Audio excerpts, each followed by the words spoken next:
Paghahain ng ethics complaint sina Attorney Jean Paras, Attorney Manny Luna at Attorney Ferdinand Topacio laban kay Hontiveros sa... Magandang araw mga kabayan. Ito na po ba yung pagtatapos ng kayabangan ni Risa Hontiveros, lalong-lalo na sa kanyang mga di umano'y tanim witnesses na sinasabi po ni Attorney Topacio na may pattern po ito. At ngayon po mga kababayan, magpa-file ng ethics complaint sa Senado itong mga abogado dahil sa ginagawa nitong ni Risa Hontiveros. May hawak umano sila na ebidensya, mga kababayan po natin. Yan po yung ating pag-uusapan. Bago ang lahat, huwag kalimutang i-like ang video ito. Okay, panoorin natin ang nangyaring press conference nila Attorney Topacio at ni dating Congressman Paras, at sila daw po yung magpa-file ng ethics complaint sa Senado. Nako po, kabahan si Risa Hontiveros. Mukhang maguguho na yung kanyang pangarap. Okay, play natin. Ang ethics complaint ng ilang abogado sa Senadora Risa Hontiveros kaugnay ng umano'y mga testigong kanyang binabayaran. Si Jason Rubrico sa buong detalye ng balita. Isang testigo ang bumaliktad at sinabing binayaran umano siya ni Senator Risa Hontiveros para magsalita laban kay Pastor Apollo C. Kibuloy, Vice President Sara Duterte at dating Pangulong Rodrigo Duterte. Dahil sa bigat ng nasabing paratang, nararapat lamang ayon sa ilang abogado na imbestigahan ito ng Senado.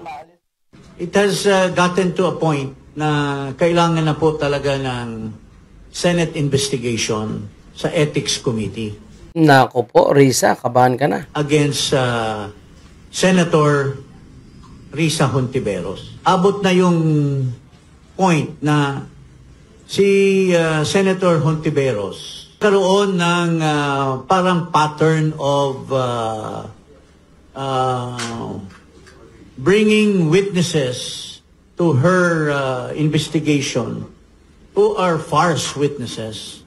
And the latest of that, ito pong alias Rene.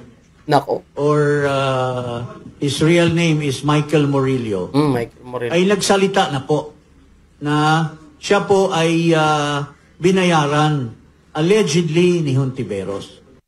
Bunsod nitong mabigat na paratang, maghahain ng ethics complaint sina Attorney Jean Paras, Attorney Manny Luna at Attorney Ferdinand Topacio laban kay Hontiveros sa Senate. Nako, hindi basta-basta mga abogado po ito, mga kababayan po natin. No? Mga bigating abogado po itong magpapile kay Risa Hontiveros. Kaya Risa, mag-isip-isip ka na. No? Committee on Ethics. Ang hinihingi namin dito will be for the Senate to conduct an investigation. We are not saying that she is already guilty kasi meron due process. For purposes of initiating the investigation for possible ethics violation and disorderly conduct. Paliwanag pa ni Luna, ito ay para mabigyan ng pagkakataon ng Senado na bantayan at disiplinahin ang sariling hanay at para ipakita sa taong bayan ang buong katotohanan. Dagdag pa ng mga abogado, kung hindi ito iimbestigahan ng Senado at kalaunay mapatunayang totoo, tila magiging pagbibigay lisensya ito sa isang senador na makagawa ng pinakamabigat na uri ng paglabag. Samantala, una nang itinanggi ni Hontiveros ang paratang ni alias Rene. Para sa Diyos. Yan po mga kababayan po natin. Nako po. At maganda po ito, no? At least malalaman po natin at dito natin talaga, no, ma-determine kung ang Senado po ay handa po silang panagutin ang nasa hanay po nila na magkakamali. Di ba? Malalaman natin kung talagang papapuran po nila itong si Risa Hontiveros, no?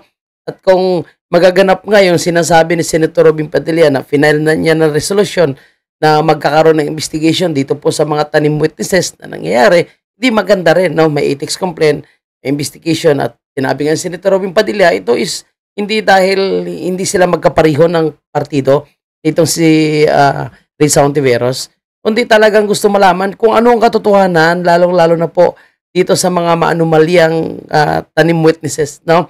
At alam mo, kung sino po yung kalaban nila, idadamay nila. Imagine mo, di umano'y si BP Sara at si PRRD ay dinamay katumbas ng 1 milyon. So, ganyan kalala po yung kalakaran. So, ganyan po yung kanilang gustong gawin. Ang hindi sumusunod sa kanila, no, yung hindi nila kalyado ay gagawa nila ng paraan at gagamitin nila yung kanilang posisyon.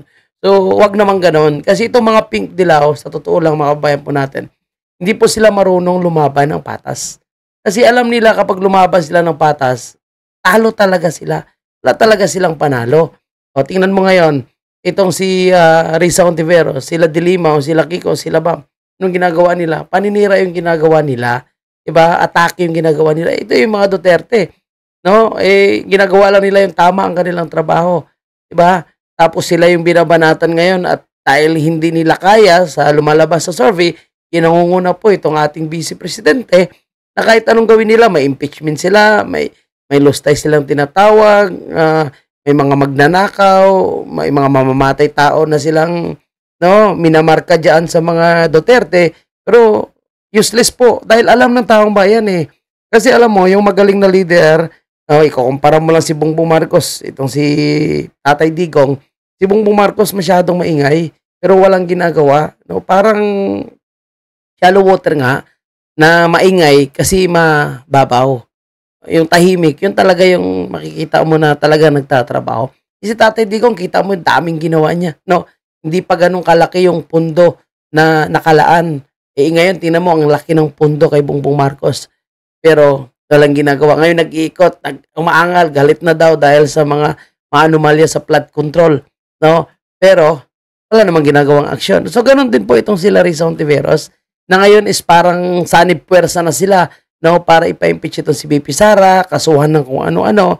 Pero magpapasalamat lang po tayo dito sa Supreme Court dahil hindi po sila nagpapatinag. May mga rally dyan, sa labas ng Korte Suprema, no? Nanindigan po ang Supreme Court. Kung anong tama is yun ang susundin. Desperado na actually itong sila Risa Hontiveros. Kaya nga naman hindi imposible itong mga tanim witnesses.